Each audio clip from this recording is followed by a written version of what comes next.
Hello, and welcome to day 4, our last day in week 2, and also our last um, day in this unit, in this module and this unit.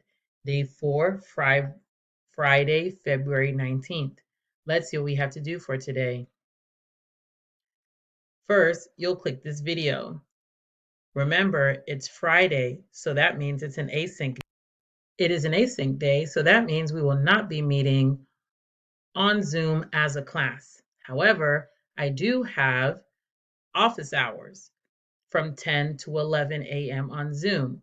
I will be available to review anything if you have any questions about any of the assignments, or if you have any questions in general about the class, or if you just want to practice conversational English.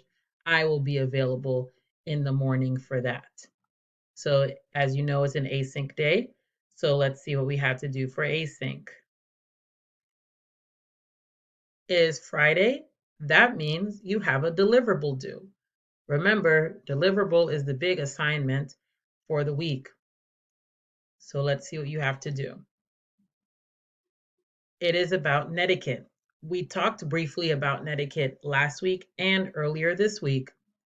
So you are going to watch this video, and this video will explain 6 different suggestions for good netiquette.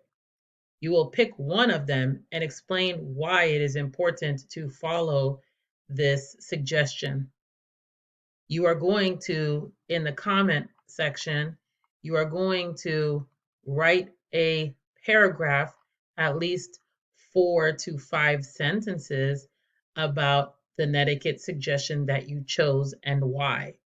You can also describe some things that could happen if you do not follow this suggestion. Remember, a sentence starts with a capital letter and ends with a period. If you don't have any periods, it is not a sentence. All right, it is not a grammatically correct sentence. All right, and there is an example for you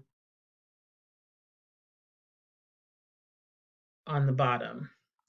As you are doing this, please make sure you read the rubric. So the rubric helps you to know that you want to score 20, not 0. So you need to follow these things in order to make sure you get 20 out of 20. Or maybe you miss some things, you get 15 out of 20. All right. Be sure to check for spelling and grammar. And that's it for your async assignment. Good luck. Have a great weekend.